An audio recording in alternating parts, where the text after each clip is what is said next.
a crossover push-up. Okay. So I'm going to have you come into plank position behind the BOSU.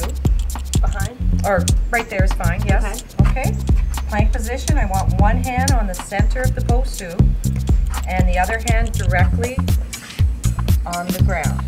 Directly across. Your back is flat, you're keeping that core tight, and again your head is neutral. Okay. You're going to do a push-up. Good.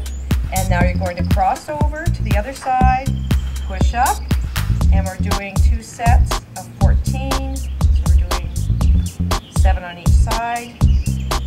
Okay, very good.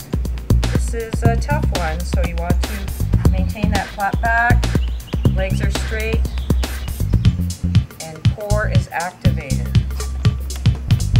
Good work. All the way over. Do the push up, there you go.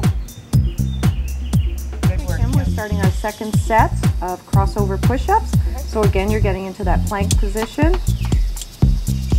Okay, one arm is on the center of the BOSU. You're at full extension, back is flat, core is activated, and head is neutral. You're going to do a push-up all the way down. Good work. Come up, cross over, push up to the other side. Up you go. And we're doing 14, so 7 each side. Good. Maintain that tight core, flat back. Good work. All the way down. Good job. Hang in there. Doing great. Good work. Probably about it, yeah. That's